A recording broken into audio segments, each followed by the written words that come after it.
Game Over, une présentation de Baseball Québec. On ferme les livres, c'est terminé. Qui monte sa petite série gagnée avec ta balle Bichette. T'as déjà striké dans tes Bichettes. Et avec des lunettes qui font peur, la victoire est signée. Game Over. Salut tout le monde et bienvenue à ce dernier épisode de la saison de Baseball fini. Exactement, mais on aurait pu continuer jusqu'aux séries mondiales, mais c'est l'horaire de tout le monde. Mais merci infiniment, quel privilège que ça a été évidemment de faire ça encore une fois. Une saison 2 avec mon cher ami Eric, mais de te recevoir évidemment toi. Et puis je veux m'en servir comme lien parce que je veux dire aux gens souvent, tu sais, quand t'es dans le public, les gens disent ah quelle vie de privilégié, mais tu sais, vie de privilégié c'est pas forcément d'être connu, reconnu, l'argent que tu peux faire, etc. C'est les petits moments de la vie. Et moi je vais en souligner un qui est arrivé la semaine dernière. J'étais en show à Québec au Petit Champlain, puis je suis en rodage du prochain show. Fait que t'essaies des affaires, puis ça a été un show correct. Le public était bon, c'est moi qui étais moins bon. C'est l'autre qu'après 35 ans de carrière, tu fais encore des erreurs de jeunesse. Et j'ai fait trop de changements dans le pacing, peu importe. Et je rentre à l'hôtel et je suis comme, bon, OK, j'étais un peu... je boude, moi, dans ce temps-là. Et je mets, évidemment, j'allume la télévision. Et c'est la reprise du match San Diego contre Atlanta. Et je texte à Roger, même s'il est tard. Je voulais pas l'appeler, je dis il est tard. Et je fais finir une soirée difficile en bonne compagnie. Ça fait du bien à l'âme. Et le téléphone sonne. Et j'en ai eu pour 1h15 d'anecdotes et d'anecdotes jouissives. Non, mais écoute, je veux te remercier, mais c'est pour moi quand on dit les privilèges de la vie, c'est ça. Exactement, ben t'es fin. Et fait que c'est pour ça que tu sais, je trouve ça dire aux gens. Quand je suis venu me coucher, ma femme m'a dit dors en bas, mais ça, c'est pas grave. J'ai pas compris pourquoi, c'est le lendemain qu'elle me l'a dit. C'est la première fois que je rends une femme jalouse. Ah ouais, elle dit je suis très dors content. en bas. Ah, mais je veux dire aux gens, quand on parle d'être privilégié dans la vie, d'avoir une vie chanceuse, regardez pas les grosses affaires, regardez les détails de vos vies. Et c'est ça qui fait en sorte que ça te fait un sourire sur le visage. Puis tu m'en as foutu un gros. Je te remercie beaucoup, mais as-tu pensé, nous autres, là, deux petits gars des Loisirs Saint-Eusèbe, on est assis, Cy Young. Je sais. Il n'y a pas tout le monde ce privilège-là. Et que Cy Young nous parle comme qui on est. Et sans qu'il demande qu'on le vous voit. Mais non, Juste le dernier show. Si on commence à vous voyer, j'ai commencé à me vous voyer. Exactement. Pas de la peine, là, mais... Et c'est long parce qu'avant de commencer, j'ai dit, je voyais qu'Éric était en grande décision de vie de je me-tu une calotte ou pas. Et j'ai adoré comment t'as dit, les cheveux ne coopèrent pas aujourd'hui. Tu sais, quand tu regardes, là, moi j'ai connu Éric qui jouait midget. J'ai même connu Bantam. Toi, je t'ai connu à tes débuts. Et là, les 10 années ont passé, puis nous voyons toi et toi ensemble, trois passionnés de sport, qu'on a fait chacun notre chemin, mais notre chemin nous a amenés ensemble. Ça, t'appelles ça de l'amitié. Exactement. Et honnêtement, écoutez, c'est hallucinant ce qui se passe. Honnêtement, c'est quel temps pour parler de baseball. Les séries, depuis une semaine, on le disait tantôt avant de commencer, c'est tout le temps excitant les séries, mais c'est tabarouette, les scénarios, ça n'a juste pas de bon sens. On va faire un petit survol vite du wild card. Il y a eu des surprises sans avoir des surprises. Bon, évidemment... on va essayer de rajouter un peu de suspense parce que Roger nous gâche ça en ayant toujours raison sur ses prédictions. Mais jusqu'à date, ça va bien. On savait que Baltimore allait s'enfarger, que vraiment il y a trop de blessures au monticule pour évidemment passer à travers. Donc il n'y a aucune surprise de ce côté-là. Détroit, Houston, par contre, j'aimerais savoir votre opinion là-dessus, que ça soit fait aussi rapidement. Moi, mon argument, c'était l'expérience va embarquer dans les séries, mais clairement, c'est le momentum des Tigers qui l'a emporté. Oui, 100%. Je pense que tu regardes ce qui est arrivé avec Detroit et Houston. Tu sais, Houston, tu t'attends toujours qu'ils vont toujours bien jouer. Ça fait longtemps qu'ils sont des playoffs. Ils ont toujours l'avantage d'avoir l'expérience des séries. Sauf que Detroit, qui sont arrivés là, tout excités, la ville derrière eux autres, par rapport à Walker, qui n'avait pas d'affaires là. Écoute, on sait très bien qu'au mois de juillet, il n'y a pas personne qui aurait dit que les Tigers seraient dans les playoffs. Mais écoute, ils sont rendus là, on ne sait jamais. Quand tu joues le meilleur de 3 games, là, c'est vite, ça se fait vite. Donc, dans la prochaine étape, c'est 5 games. Tu as 2-3 bons partants, puis 2-3 bons clutches, puis les 3, je pense que c'est ça qui est arrivé. C'est de valeur pour Houston, mais c'est le fun d'avoir une équipe comme Détroit, qui n'a pas beaucoup d'argent, qui se rend là avec les jeunes. C'est une belle expérience pour eux autres. Je ne sais pas comment loin ils vont aller, ça me surprendrait qu'ils aient trop loin, mais juste le fait qu'ils soient là, c'est bon pour la ville, c'est bon pour le baseball, puis c'est bon pour les équipes je veux pas dire les bottom teams, mais les équipes qui ont moins d'argent à dépenser, c'est le fun à voir. Ben, c'est pas un si petit marché que ça, puis Détroit n'a jamais eu peur. Dans le passé, on part quand même. Il y a eu des années où ils ont quand même dépensé beaucoup d'argent. Ils ne se rendront jamais à 300 millions. Là. C'est clair, ça. On le sait, il y a jusqu'à équipes qui peuvent le faire. C'est un beau marché moyen qui va bien. Mais moi, dans cette série-là, c'est lorsque le dernier retrait est arrivé, OK? Là, on s'en va dans le vestiaire, on va à Altuve, qu'est-ce que tu en penses? J'espère qu'ils vont signer Bregman. qui veut dire que tout au long de la saison et pendant les séries, les joueurs n'étaient pas heureux. Les joueurs étaient dérangés de voir un gars comme Bregman qui s'est dévoué, qui a travaillé fort, qui a fait gagner, pas prêt à signer. Moi, c'est ça que j'ai ressenti. Première chose, j'espère qu'ils vont signer Bregman. Pas qu'on a perdu. Alors ça, d'après moi, ça a influencé la mentalité de l'équipe. Ben, c'est parce qu'en plus, on pense que le noyau des Astros est vieux, mais c'est parce qu'ils ont été rappelés très jeunes.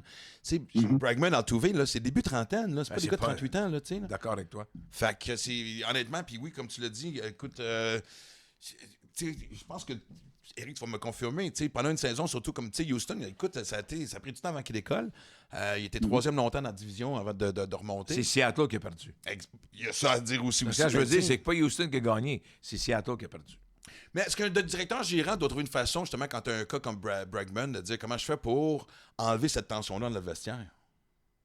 Écoute, c'est sûr, d'après moi, c'est pas un gros.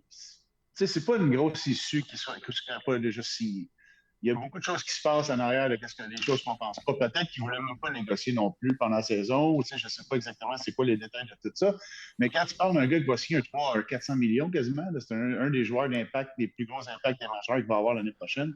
Écoute, ça prend du temps, c'est pas du jour au lendemain. Les Astros, c'est pas gros d'argent, il y a beaucoup d'argent qui va se passer là. Tu sais, c'est pas facile de signer un joueur de 300-400 millions, puis juste, on va le signer, ça fait longtemps. C'est sûr que ça aurait été le fun de le voir signer au début de l'année. Je ne veux pas voir de personnes qui vont en tant qu'agent libre, surtout que ça fait depuis le début qu'il était avec Houston, puis c'était vraiment un joueur de concession. Mais c'est sûr qu'à un moment donné, quand tu te fais éliminer, la première chose qui vient en tête, c'est qu'on va signer Bregman. Là, il y a peut-être un mauvais focus par rapport à ce qu'on pense. C'est de valeur qu'on pense juste à un joueur. Quand tu penses à un unité qu'il y a eu, ça fait 10-12 ans qu'ils sont vraiment bons. Mais ils vont être corrects. Je pense qu'ils vont le signer. Bregman, d'après moi, il va faire le pas. C'est à Houston qui devrait être. Je pense que les Astros le savent. Il y a beaucoup de joueurs que c'est sûr que c'est difficile de jouer avec un point d'interrogation comme ça avec un Bregman qui fait vraiment la grosse différence, mais il va être là encore à Houston. D'après moi, ça n'a pas affecté les Astros. C'est juste que les trois sont arrivés là, puis tout cliquait, tout allait bien. Je pense que leur destinée, c'était de rendre les playoffs, puis ils ont battu Houston. Fait que je pense que c'est pas un gros. Les joueurs ne pensent pas à ça. Ils pensent vraiment à jouer. À faire on va leur dire, c'est one pitch at a time, one game at a time, c'est ça qu'ils pensent. Ben moi, je pense que Bregman, honnêtement, lui, ça l'a peut-être influencé parce que quel mauvais début de saison. Il s'est rattrapé en deuxième moitié, mais je pense qu'il y avait un petit quelque chose qui flottait au-dessus de la tête. Si on y va du côté des Braves et des Padres, moi, dans ma tête, et surtout avec la série, en fait, le match double qu'ils ont joué, évidemment, lundi, on prend l'avion. On se dit que oui, puis on en a parlé la semaine passée, l'adrénaline des séries, à un moment donné, peut compenser pour le manque de sommeil et tout. Je pense que aussi le fait que Chris Sale n'a pas pu lancer aucun des matchs. Juste Chris Sale. Parlant de Cy Young, il l'a pas encore gagné, mais c'est clair que c'est lui qui va l'avoir. Donc, ton meilleur lanceur de la Ligue nationale ne peut pas lancer un match. Mais c'était-tu aussi en même temps, parce qu'on va y arriver à ça aussi, on va se servir de ça comme tremplin, c'était aussi, je pense, un message que les Padres lançaient. Parce que là, évidemment, en deuxième ronde, on va faire le tour, évidemment, de tout ce qui se passe. Les Padres, évidemment, encore une fois, hier contre les Dodgers.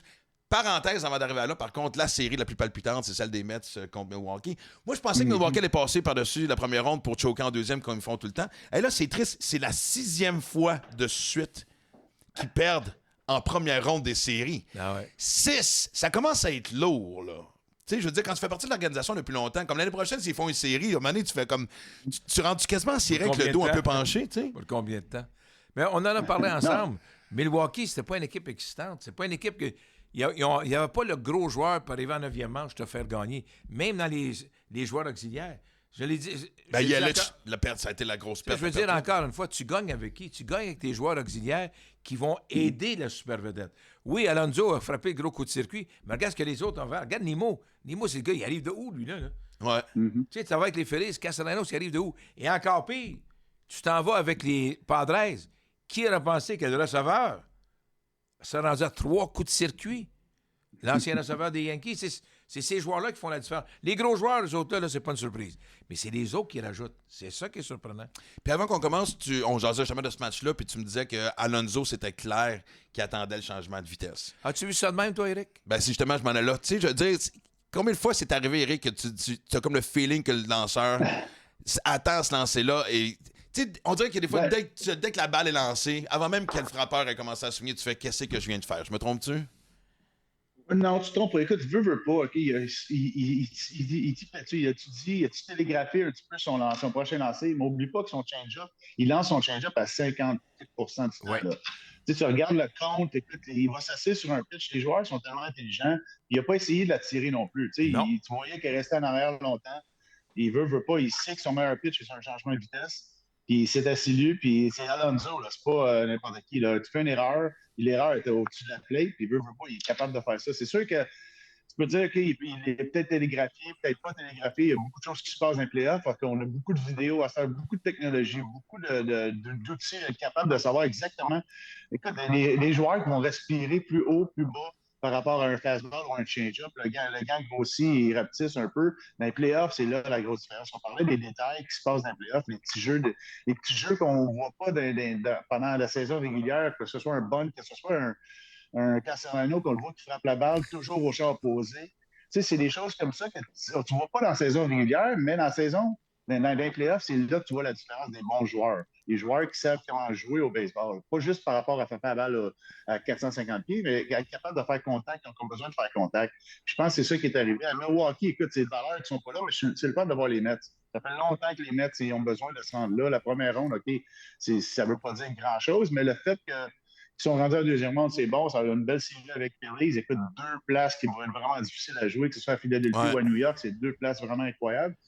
Mais on parlait de Milwaukee, d'être 6 années dans les playoffs. Puis là, on se dit, voyons, c'est une valeur. Mais le fait qu'ils se rendent 6 années dans les playoffs, tu vois, c'est quelque chose qui a de l'allure.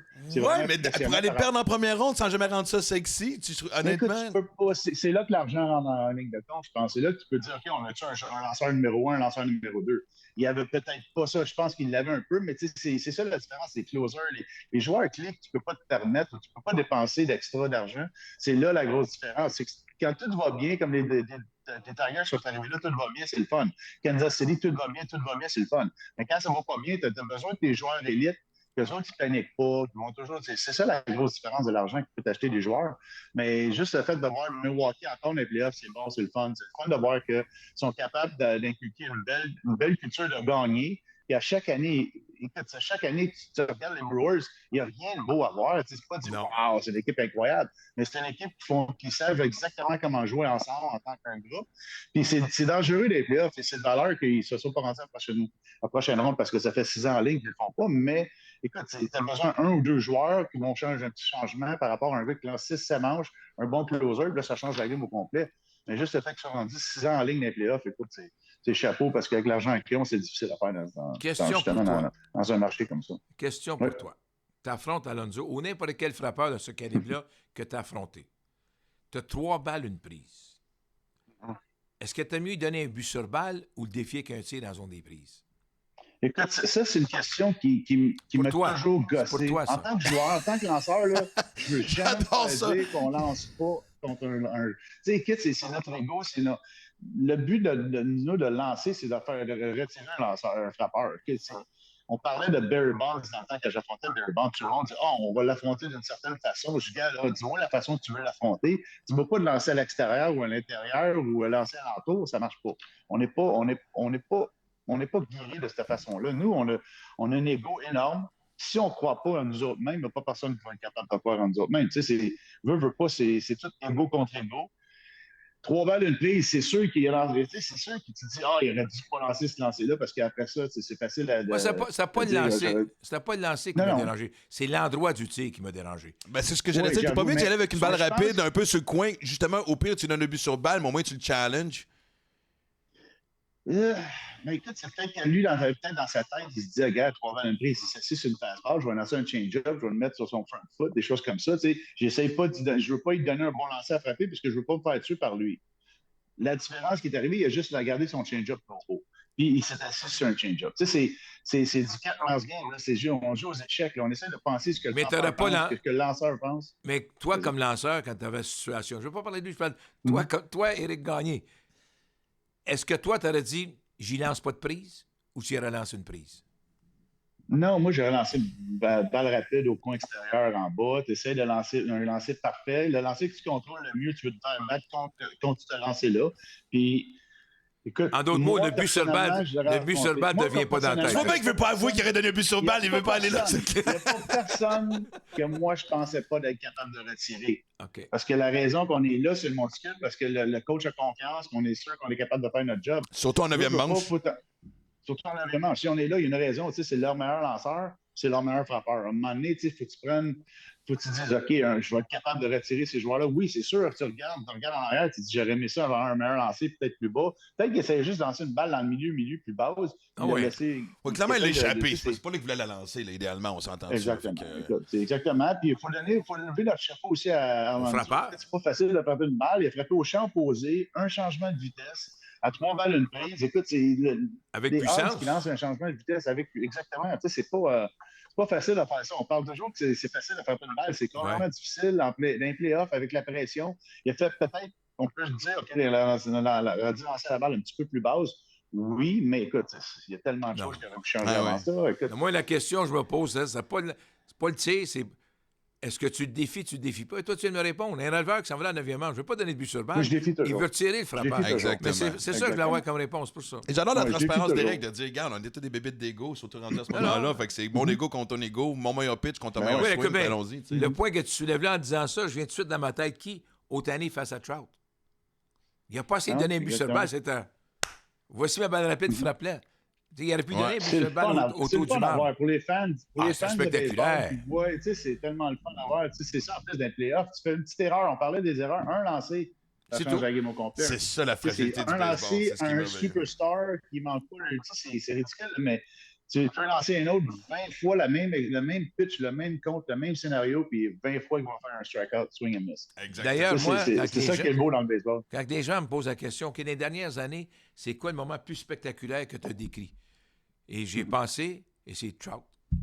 Trout contre Otani. J'avoue. C'était Ouais. les deux pays, deux super vedettes. C'était Trout, le All-American, et l'autre, le All-Japonais. Puis là, ils s'affrontent. Et qui joue dans la même équipe. Mais qui C'est comme s'affrontent. quand Eric a fait face à Bonds. Même Tu sais, chose. Ouais, mais tu sais, ils jouaient pas dans la même équipe. Mais là, Oui, mais t'as imagine-toi deux si tu l'avais coéquipiers en affronté plus, le là. dernier match des séries. Ça a été incroyable. J'en ai des frissons. Puis Bonds a Aussi. été assis avec le Juste à bâton sur l'écouter. l'épaule. Et ça nous amène évidemment aux demi-finales de Ligue qui ont commencé encore une fois de façon excitante. On enregistre le podcast présentement lundi en après-midi, donc les matchs de la Ligue américaine ne sont pas commencés. C'est le deuxième match pour les deux séries. Les Yankees contre les Royals. En fait, je veux juste mettre ça au clair tout de suite. Je vais mettre mon chandail des Padres, mais je n'ai pas de chandail jaune pour fitter en dessous. Fait que j'ai été avec le deuxième chandail disponible qui fitait. Puis j'ai pas de chandail des Guardians, ce que je regrette. C'est le prochain sur ma liste, donc j'y vais ici parce que j'aimerais ça voir Casey battre les Yankees parce que Casey, à l'époque des As, a été le club école des Yankees pendant quasiment 30 ans. Mais écoute, le premier match... Mais pas tant que ça. Ils ont donné Roger Maris, ils ont donné Hank. Ils n'ont pas donné tant que ça. Non, c'est une façon de dire, mais évidemment, le Ben premier oui, match très enlevant. Écoute, c'était le club ferme. C'était ok. le club ferme. C'est drôle, pour un humoriste, j'ai même pas reconnu le sarcasme. C'est encore sur l'effet de mon show. T'es encore assis dans la troisième rangée. Ça va arriver dans la... Exactement. Mais tout ça pour dire, bon, premier match palpitant, un nombre record pour changement de meneur pendant le match. Donc, on s'attend à quelque chose d'aussi magique, je l'espère, pour le deuxième match. Mais hier, man, on a-tu du baseball assez hallucinant. On va commencer encore une fois, parce qu'on parlait d'eux il n'y a pas longtemps, les Mets, qui pourraient peut-être être une bête noire pendant les séries. En tout cas, ils ont transporté le momentum. Ils ont perdu de justesse hier contre les Phillies. Mais ce qui est surtout extraordinaire, c'est toute l'histoire Castellanos, parce qu'évidemment, on a notre boule de cristal ici à ma droite. On a Nostradamus ici. Exactement. Nostradamus de baseball, parce que pour ceux qui ne l'avaient pas vu, on a demandé donnez-nous un joueur sur une équipe qui pourrait faire une différence pendant les séries. Moi, j'avais pris Ramirez à Cleveland. Je me souviens plus, Eric, c'est avec qui ton choix. Toi, sans hésiter, tu étais avec Castellanos, c'est hier encore. Et ce qui est merveilleux, c'est qu'il a frappé un circuit. Et on le disait, quelle place pour jouer? T'es vraiment, tu sais, l'expression, t'es aussi bon que ton ta dernière présence au bâton, ta dernière manche jouée. Écoute, tu sais, coup de circuit, à un moment donné, il y a eu un moment de sarcasme de la part, pour reprendre ce mot-là, de la part des fans de Philadelphie, parce qu'il a chasé, excusez-moi l'expression, il a couru après un lancer qui était clairement en dehors d'esprit. Mais je pense qu'Éric, tu l'as souligné tout à l'heure. Parle-nous, c'est quoi Philadelphie et New York comme partisans? Ah, incroyable. Philadelphie, c'est une bête complètement différente partout. Je pense qu'ils connaissent les joueurs personnellement. L'atmosphère est incroyable. Je regardais la game hier, puis tu voyais le mood qui changeait par rapport à combien de points qui étaient en avance, en arrière. C'est vraiment incroyable. L'atmosphère qui est là, c'est vraiment austère. C'est vraiment hostile au bout à Philadelphie. C'est une place qui est vraiment Mais difficile autant à pour jouer. l'équipe à la maison, c'est ça qui est bizarre. tu sais. Ben oui, c'est sûr. Il y a beaucoup de pression. Tu regardes les joueurs qui ont joué là, Howard, Rowland, c'est la gang à Philadelphie qui ont joué là, les Scott Rowland.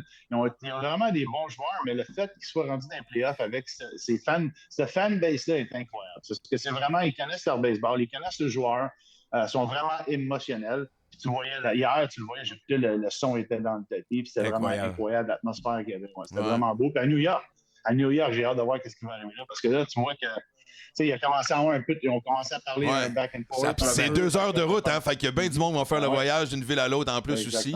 Et on fait quand même une parenthèse parce qu'il y a sur Netflix, si je ne me trompe pas, l'année passée, on sait la saison que Turner a connue, évidemment, avec le contrat qu'il avait signé. C'était fait huer la plupart de la saison jusqu'à temps qu'un fan décide qu'à partir de maintenant, quand il va arriver au bord. Fait que, honnêtement, c'est pour montrer à quel point les Phillies, quand tu joues à Philadelphie, tout peut arriver parce qu'évidemment, il y a quelqu'un qui a perdu sa tradition de faire un standing ovation.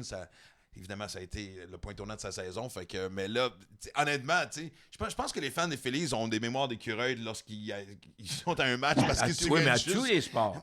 Oui, mais on dirait que c'est accentué à Philadelphie. Parce que même hier, comme je t'ai dit, puis on le voyait en face de Castellanos, puis les joueurs le savent, parce que même après le match, même après avoir procuré la victoire, on lui a posé la question, la réaction des fans, puis ses yeux ont parlé. Les gars doivent adorer, mais tellement trouver ça tough en même temps de jouer là-bas. Là. Moi, dans tous les stades que je suis allé, c'est le pire stade que j'ai vu, comme tu mentionnes, intimidation. L'autre, ça s'appelle Stade Shea. Yankee Stadium, ça crie, mais au Stade Shea. C'est 2 villes de col bleu, hein? Ouais. 2 équipes de col bleu. Exact. Mais c'est ça qui est le fun. C'est tellement beau à voir. Les playoffs, il n'y a rien comme des games de playoffs, il n'y a rien comme le baseball. Il n'y a pas de temps. C'est ça qui est le fun. Tu vois les Yankees qui arrivent là, moi, d'après moi, Phillies, ils auraient gagné à 100%, mais tu arrives là, tu ne sais jamais ce qui peut arriver avec les Yankees qui sont là. C'est le fun d'avoir les Yankees qui ont des Mets. Moi, avec Philadelphie et New York, là, je pense que ça va être la plus belle série par rapport à. Ça va être un dogfight. Ça va être quelque chose qui va j'espère au moins 6 matchs et pourquoi pas un 7e rendu là. Et là, on va y aller du côté des Padres et des Dodgers. Des Padres! Non, mais sérieusement, écoute, on a vu l'animosité, on a pu lire. Moi, écoute, évidemment, ça fait le tour des réseaux sociaux aujourd'hui. On a très bien lu sur les lèvres de Jack Flaherty ce qu'il pense de Machado. Ça a été des mots que je n'utiliserai pas. Roger n'aime pas ça, mais c'est assez clair. Ta mère, exactement. Mais je vais poser une vraie question. On sait que l'animosité dans ces deux équipes-là n'existe pas. C'est pas de cette année, là. Ça remonte à plusieurs saisons. Non, pas tant que ça. Mais 2-3 saisons faciles quand même. 2-3, c'est une dose de café. J'essaie de rajouter du suspense puis d'en rajouter un peu de mais. Moi, je vais te dire comment j'ai analysé ça, Eric, OK? À l'époque que tu jouais, tu allais jouer contre les Padres. C'est-tu le fun? On va aller au zoo avec la famille. On va faire le tour. On va les voir. Hey, c'est beau ici. On va aller. Hey, c'est le fun. On va aller justement voir les poissons nager. On va aller à la plage. Là, maintenant, c'est plus ça du tout. Là. Le 2 heures de trajet, il est rendu avec la pression, là, le 2 heures de trajet. Et moi, je le dis, bon, évidemment, je pense que les Padres sont en mission. Je pense que c'est clair. Mais c'est surtout, puis je pose une vraie question de. On parlait du lancer justement hier, lancer sur un frappeur, ça ne sera pas la dernière fois, on l'a vu hier. Moi, je me demande à quel point ça ne peut pas être dangereux. Moi, je suis convaincu que d'ici la fin de la série, les 2 bancs clairs à un moment donné, ou pas loin. Et là, c'est à se demander à quel point est-ce que justement, c'est le genre de choses, le mot blessure. Je parle pas de Freeman, évidemment, parce que la blessure de Freeman, je pense, a un impact sur le line-up des Dodgers. Mais écoute, une bataille, un lancer, ses mains, un doigt fracturé. Honnêtement, je pense que cette rivalité-là, qui de moins en moins saine, on va le dire, peut avoir un impact physique, évidemment, qui peut affecter le restant de la série puis voir ce qui suit après. Oui, 100%. Mais écoute, quand tu essaies quand tu affrontes un frappeur comme Machado, tu essaies de le frapper, tu essaies de le deviner, comme on dit en anglais, tu y lances ses fesses. C'est pas compliqué. Là. Tu ne laisseras pas personne.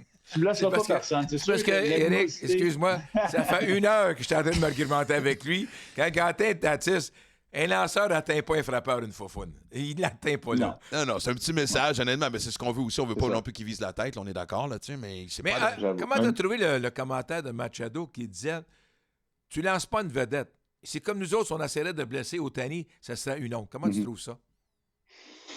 Écoute, il y a une façon que tu lances un joueur. La façon, tu sais, il parle beaucoup. Tout le monde le sait que Machado, il a beaucoup d'opinions. Il fait des choses que des fois, il n'est pas vraiment. C'est pas exactement apprécié des autres joueurs. On l'a vu avec Fleury, on l'a vu que. Mais en plus, qu'est-ce qu'il a fait? Il a fait un meeting. Qu'est-ce que j'ai vraiment aimé là-dedans, là, c'est Oui. Machado, le meeting qu'il a fait avec ses joueurs. Après ça, ils sont arrivés là, ils ont scoré 2 points. Fait que, tu sais, veut pas, Machado, il y a une façon de. En anglais, ils disent get under your skin. Oui. C'est ça qu'il fait. Il est bon là-dedans, il est vraiment bon. Il va parler, il est vraiment flamboyant un peu.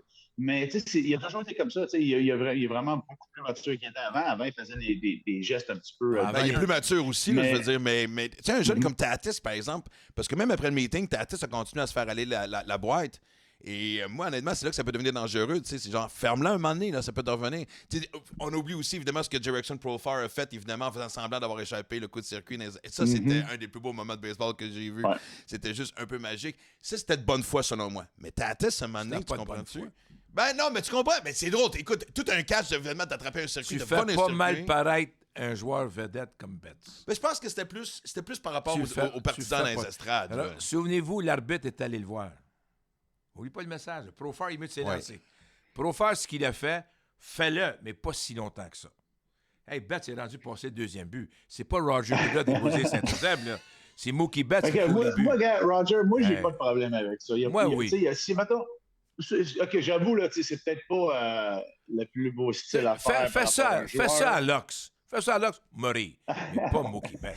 Pas Mais je pense Mookie que Betts. Profar n'a pas pensé à ça de même. Il pensait Ça, pas je suis d'accord il avec était toi, juste mais- content. Je pense qu'il était un peu genre, tassez-vous, j'essaie de faire un jeu. Ça, il a fait un jeu Écoute, spectaculaire. moi, exactement. J'ai pas de problème avec ça. C'est sûr que, tu sais, à un moment donné, si ça revient, mais si, mettons, tu fais un mauvais jeu, que je veux dire, là, il n'y a pas une chance de blesser personne. Betts, il a Ah, prouvé non, un peu non, plus non, longtemps non. qu'il aurait dû. Mais si, mettons, tu fais un geek, mettons, là, comme faire un semblant de taguer quelqu'un, puis avant qu'il deuxième, slide, ouais. des choses comme ça, tu sais, c'est dangereux. Mais je pense que ce qui est arrivé hier, c'était plus par rapport aux fans un peu. Puis, écoute, Profar, je le connais, je l'ai vu avec les Rangers, c'est un bon joueur. Toute l'équipe, je pense, de San Diego, ils aiment ça parler. Tu sais, beaucoup. ils ont beaucoup de confiance en eux. Puis c'est le fun. Tu sais, c'est de valeur. C'est pas le fun quand tu joues contre eux autres, mais quand eux autres, ça va bien, mais tu vois parler. Tu vois Machado, tu vois Tatis qui dansait, qui est revenu de sa suspension, il dansait avec les fans. Tu sais, veut pas, c'est leur personnalité. C'est le même qui joue au baseball. Puis les Dodgers, la seule façon, s'ils n'aiment pas se faire une arbitre comme ça, mais gagne. C'est pas compliqué, il faut juste gagner, puis ça va s'occuper de Et tout. tu sais, t'as beaucoup de joueurs latinos avec les Padres. Et je Ouais, mentionnais ça ça, pendant c'est le vrai. match. Mhm. Le match qu'on a vu hier, c'est un match de la Ligue hivernale. Tu t'en vas jouer en République dominicaine, t'en joues au Venezuela, t'en joues à Porto C'est Rico. très festif. C'est ça le baseball là-bas. Tu cries, Ils ont tu du fun. t'insultes. Ben oui, mais ils s'insultent, mais ils ont du fun à le faire. Fait qu'eux autres, là, pour les joueurs latinos hier, là, hey, on est chez nous. C'est un match de chez nous. Faites juste penser à la Coupe du Monde, championnat du World Classic. Lorsque les équipes latines jouaient à Miami, c'était une fête tout le Ouais. long. Eux Ah autres, ouais. c'est une fête qu'ils ont eue. Mais moi, j'allais dire, tu sais, justement, on sait que tu as des grandes rivalités dans le sport, mais là, tu sais, ça frôle la haine.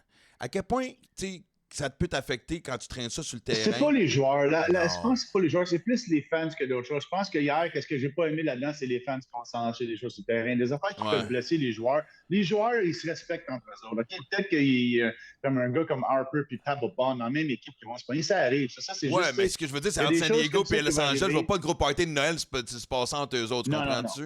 Après, c'est chez correct, ils vont c'est prendre les le verres même, ça, ensemble. là, ouais. Ben OK. oui, ben oui. Parce que Ah, peut-être. Il y a des juste joueurs que qui se connaissent. Mais c'est Ben parce ouais. que Il y a des tu sais, joueurs qui se connaissent.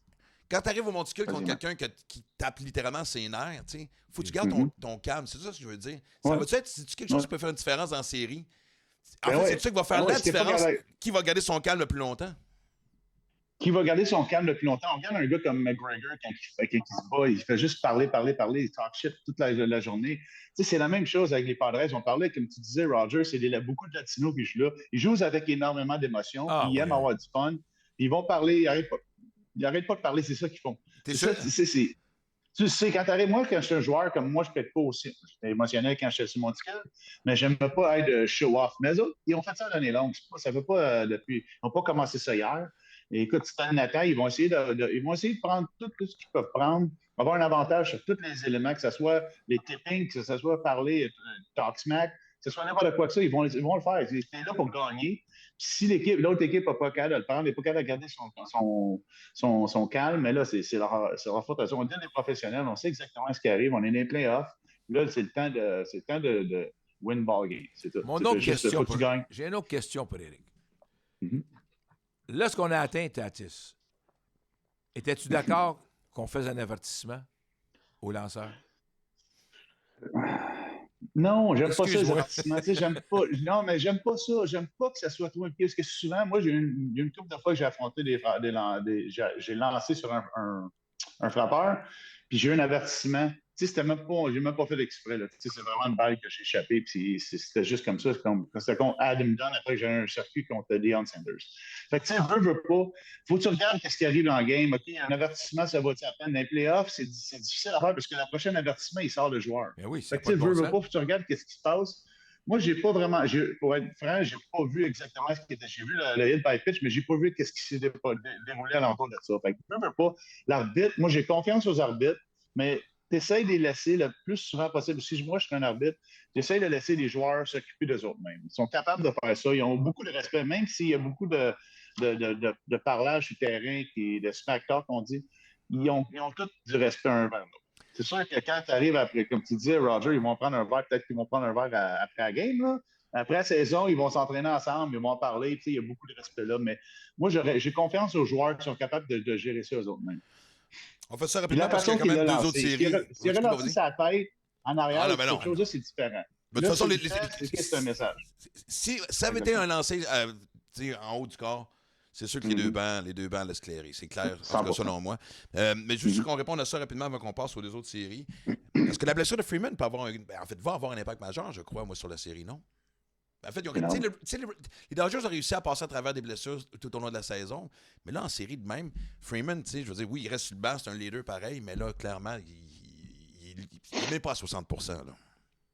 Non, c'est juste avoir dans le line-up, même s'il ne soigne pas le bâton, s'il pense qu'il va peut-être le soigner le bâton, même si c'est 50% un Freeman, ça change complètement le line-up. Ça, écoute, tu vas descendre, c'est qui tu vas mettre là par rapport à Freeman. Il n'y a pas personne qui peut frapper comme lui. C'est un gaucher, il sait exactement ce qui se passe dans le game.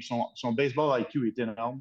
Ça va être une grosse perte. Je ne sais pas s'il va être capable de jouer la prochaine game demain. Mais écoute, c'est une grosse perte. C'est sûr qu'on parle de lui, mais aussi, il ne faut pas oublier que Bogart aussi, il a été blessé. Ouais, Bogart, Je sais pas s'il va être c'est capable de jouer. intéressant de voir. Là. Ouais, Qui mais il n'y a pas la grosse c'est deux saison non gros joueurs. plus. Si tu me donnes le choix Non, de Bogart c'est pas- sur le terrain ou Freeman. Là Non, où tu j'avoue, comprends mais- pas, c'est pas qu'il n'y a pas une grosse saison. Qui le remplace? C'est là qu'est le problème. Qui remplace? Mais c'est Ouais, juste, surtout quand Kim est c'est pas juste dans le le fait de l'avoir dans le line-up. Juste le fait que Bogart ou Freeman ne soient même pas dans le line-up. Le fait qu'il soit dans Fait le du bien, deck ça. circle, c'est difficile en tant que lanceur parce que veux pas, tu vois un Freeman qui arrive dans le cercle des joueurs d'attente. C'est dans ta tête. Puis tu as un Bogart, ça change exactement. L'approche que tu as tes joueurs, ça change énormément. Fait que, tu sais, veux pas, même s'il est 50% Bogart ou Freeman, ça change la game. Qu'il ne soit pas dans la game, ça va faire une grosse différence. Juste pour terminer sur Freeman, je trouve que les Dodgers, comme organisation, ont fait une grosse erreur hier. Tu as gagné le premier match. Tu as dimanche, lundi et mardi, tu joues le soir. Tu fais pas jouer Freeman hier. Tu mènes. Tu as eu Freeman dans 3 jours de repos. Au lieu de ça, il aggrave sa blessure. Dans un match jusqu'à demain matin. Ouais. Tu sais, tu mènes. Moi, j'aurais dit, j'ai congé dimanche, il joue pas. Lundi, il joue pas. Puis mardi, juste en soirée. Ça devrait l'aider.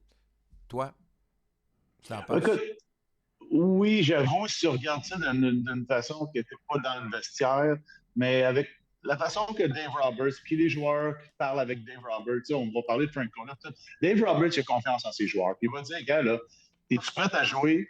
Puis il va faire confiance en son joueur. C'est la job du joueur de dire, gars, je suis à 50%, 60%, il aurait dû voler le deuxième but, ça vaut la peine? Mhm. Peut-être Mais pas. en Tu sais, plus, c'est des choses comme ça. Clairement, ils ont posé la question à Freeman. Ben, j'imagine parce que veut pas que la décision reste évidemment, c'est Roberts qui prend la décision, puis c'est lui qui écrit le nom dans le line-up. Ils ont dû dire Freeman, Non, mais je ne connais pas personnellement, plus, tu le connais ça plus que moi, mais il a dû dire non, tu m'enlèves pas de là. Mon nom est mis mais de sa feuille. Là. il est connu de jouer toutes les games. Ah l'année oui, au ah complet. oui. Tu sais, écoute, ce gars-là, il veut jouer, tu le payes tant d'argent, puis s'il te dit je suis prêt à jouer, tu fais confiance. Tu n'as pas le choix. Le fait qu'il a volé le deuxième but, ça, j'ai pas aimé ça parce que Non. c'est peut-être là qu'il aurait aggravé sa Ben oui. blessure. Ouais, c'est peut-être là que c'est Mais- blessé. Oui. Mais si tu le mets dans le game, tu le mets dans le game. Écoute, c'est un gros vol de lui qui est arrivé là. Il a pris le but, mais c'est pas personne qui pensait qu'elle allait voler. C'est vraiment intelligent. C'est un style de Larry Walker qui a volé le deuxième but. Mais tu sais, veux pas, tu n'as pas le choix. Je pense que c'est la décision de le faire jouer. Quand tu prends la décision, c'est lui qui l'a pris. OK, vas-y.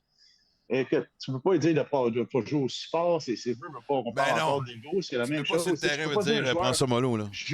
exactement. Je joue à 50%, ça n'arrivera jamais. C'est pas réaliste. C'est sûr que qu'est-ce que j'ai aimé après la game, c'est que Freeman puis Dave Roberts, les deux étaient sur la même page, les deux avaient raison, on a confiance en ce qu'on fait. Tu sais, tu vois comment ils sont tous sur la même longueur d'onde. Ils savent exactement ce qu'ils veulent faire. Puis les commentaires, il n'y a pas un commentaire qui dit « Oh, mais il voulait que je joue » ou il n'y a pas de doute. Il dit « Non, on a confiance. » Exactement. Fait que tu vois, c'est là que tu vois le respect qu'un bon coach, un bon manager, puis le respect que les joueurs ont pour lui. Puis l'autre bord aussi, c'est les joueurs ont confiance au coach, puis le coach a confiance aux joueurs. Fait que veut pas, c'est dur de dire c'est sûr, on va regarder, il aurait dû pas jouer, il s'est blessé, des choses comme ça. C'est sûr que c'est facile de dire ça, mais tu fais confiance en tes joueurs. Je vais te la poser à toi directement la question, puis on va essayer de passer encore exactement la chose que je veux qu'on couvre, mais perdre 5-2 ou 10-2, fait-tu une grosse différence en série? Ah, écoute, non, ça fait pas vraiment une grosse différence. La seule chose qui est différente un peu, c'est la façon que tu utilises ton bullpen, la façon que tu utilises tes releveurs. Écoute, après, la sixième manche, tu perds de 7 ou 8 points, mais là, tu n'utilises pas tes releveurs de la même façon. Fait que oui, ça change un petit peu par rapport à l'utilisation de tes releveurs. Mais mentalement, tu t'en fous un peu. Il y a personne qui est down du côté des Dodgers. Ça dit, mon Dieu, on a mangé une volée, c'était gênant. Des fois, c'est plus facile de se faire ramasser des fois. Tu dis, gars, là, on tourne la page, c'est fini, on passe à la prochaine game. Ils ont confiance. On parle des Dodgers. Ça fait 20 ans qu'ils sont bons. Ils ont aucune... La confiance est énorme. Ils ont vraiment confiance en ce qu'ils sont capables de faire. Fait que non, ça ne fait pas une grosse différence. On ne passera pas beaucoup de temps sur la série entre les Tigers et les Guardians parce que je pense qu'on est tous, encore une fois aussi, les trois sur la même page. Moi, je pense que ça va être une formalité pour les Guardians moi, que j'ai pris pour se rendre justement en série mondiale. Je suis très content pour eux autres. Écoute, on va voir tantôt. Je pense que les Tigers ont leur moment de gloire. Mais la série KC-New York. Est-ce qu'on pourrait avoir une surprise? Laquelle? Que Kansas City gagne? Quoi, ça serait pas une surprise? Oui. Tu sais, c'est une boîte à surprise, mais va pas acheter la boîte. Non, mais c'est parce que, en fait, moi, je l'ai dit la semaine passée, la grosse différence, c'est qu'on sait pas qui va être là en 8e et en 9e manche pour les Dodgers d'une façon efficace. Puis quand tu as des matchs serrés, ils ont été chanceux avant hier, mais là, tu sais, sérieusement. Qui ça? Ben, les Yankees, tu sais.